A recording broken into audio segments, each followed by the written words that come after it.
RR Noticias. Esta mañana saludo con mucho gusto y le agradezco que nos brinde unos minutos para platicar de un tema verdaderamente interesante el día de hoy, nada menos que a Yair Mendoza, consultor en riesgo político en Integralia Consultores. Yair, ¿cómo estás? Qué gusto recibirte esta mañana.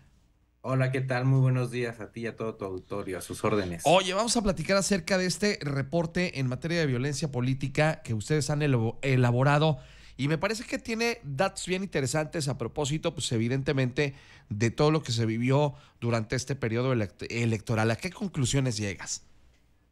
Bueno, iniciemos por decir un hecho. Los datos confirman que México asistió al proceso electoral más violento de su historia, Sin duda. con 889 víctimas de violencia político-electoral.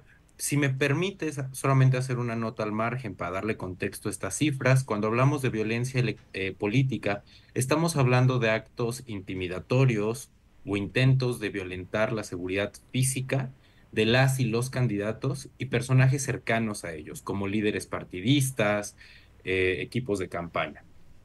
En ese sentido, la pregunta es, ¿qué explica esta violencia dirigida hacia las y los candidatos?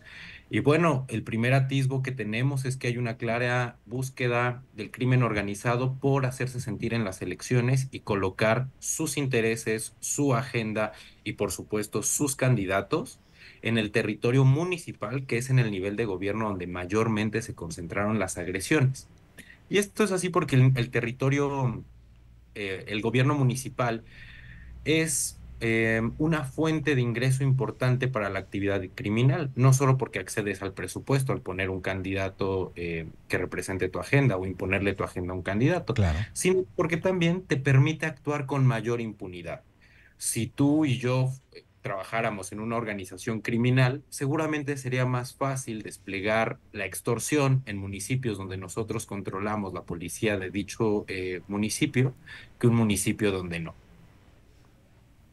Está bien interesante porque efectivamente pues estas ramificaciones que ha venido teniendo las diferentes organizaciones delincuenciales a lo largo de estos años, pero particularmente con lo vivido desde el año pasado a la fecha, justamente con todas estas figuras, con todos estos candidatos o personas que habían mencionado que aspiraban a algún cargo de elección popular y que obviamente fueron en algunos casos amedrentados, tanto ellos como sus equipos de trabajo, llegando inclusive en algunos casos al tema del asesinato, pues evidentemente es un asunto de preocupar. Me parece también que hubo, a lo mejor por parte de las autoridades, tanto en materia de seguridad como electorales, una intención de soslayar el asunto y quitarle importancia cuando pues, los números nos revelan que, como tú dijiste desde el principio de la conversación, esta ha sido la elección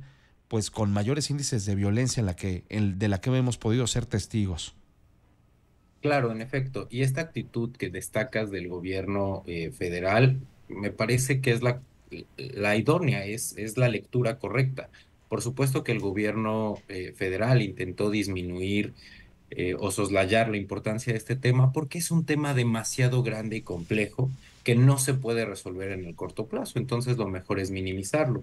Recordemos cuál fue el gran tema o solución del gobierno federal de cara a este problema, el de la violencia política en este Sí. proceso electoral, y fue la instrumentación del protocolo de seguridad, que no era otra cosa que la asignación de agentes de la Guardia Nacional para el cuidado de las y los candidatos que así lo solicitaran. Uh-huh.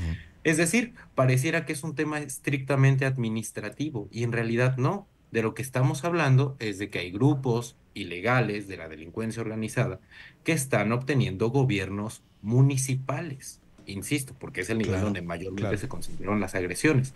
Estamos hablando de regímenes criminales, de agendas de gobierno a la disposición de grupos del crimen organizado, de presupuestos públicos a la disposición del crimen organizado.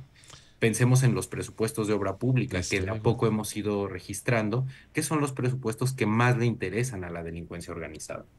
Que me parece que junto con ellos también está, por ejemplo, la administración a lo mejor de los sistemas de aguas en aquellos municipios donde tienen esa facultad. Administrar justamente pues el sistema de aguas implica pues obviamente una recaudación de dinero, el presupuesto público, como bien has mencionado, el hecho de que desde ahí también, como decías, Yair, se controla también a la fuerza pública, pues eso le permite a un grupo delincuencial operar con toda impunidad, sabiendo que pues no va a ser perseguido.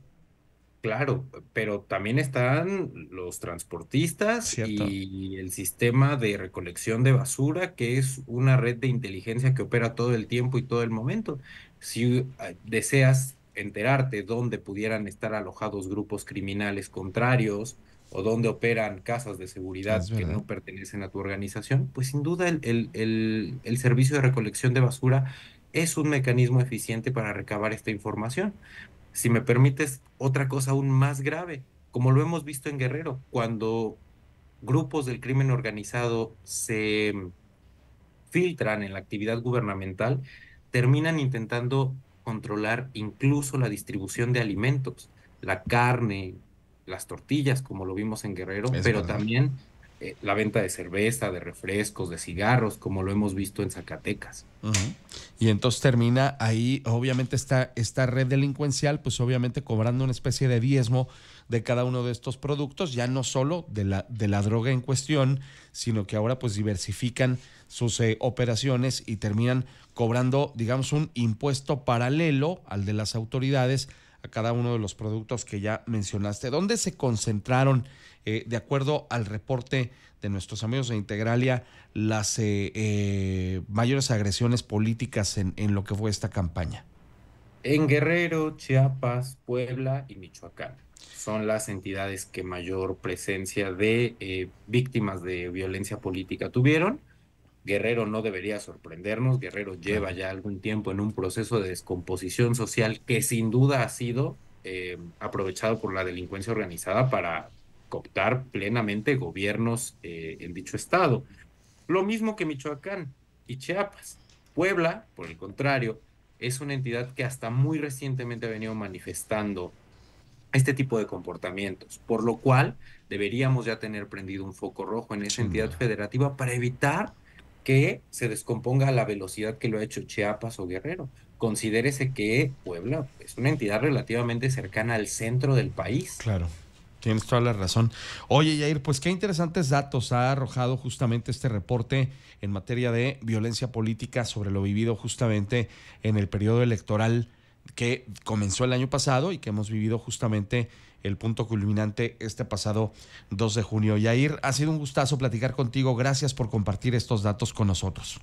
Al contrario, muchas gracias a ti y a todo tu auditorio. Quedamos a sus órdenes. Buen día. Que estés muy bien. Les ha acompañado esta mañana Yair Mendoza, consultor en riesgo político por parte de nuestros amigos de Integralia Consultores. Una serie de datos bien interesantes y el análisis de cómo fue creciendo precisamente este ataque a diversos personajes que tenían alguna aspiración política y cómo, de acuerdo a lo que ha dicho Yair, se ha concentrado sobre todo en el campo municipal y cuál es la explicación de por qué ahí en el terreno municipal ha pues ocurrido precisamente, digamos, en los municipios el mayor grado de violencia contra los personajes que buscaban algún cargo de elección popular. Gracias, Yair. Son las 8 de la mañana con 49. Sole Serrano, buen día, bienvenida, ¿cómo estás? Ángel Solís, buenísimos días, muy bien. ¿Y usted cómo lo trata este martesito? Aquí vamos, mire, ahí vamos en el caminito. Todavía batallándole con la vocecita. ¿Cómo? Pero Yo ahí la le llevamos dije, ya. voto de silencio. Pero sí lo hice, se lo juro que sí, nomás que han dado reticente este virus, pero ahí vamos ya. Ándele, ¿De pues acuerdo? ojalá se recupere. Muy oiga. bien. Mira, por lo pronto, ahorita un tecito chaí, a la salud de todos ustedes. Ándele. Y mientras yo disfruto este té chaí, a salud de todos ustedes, amigas y amigos.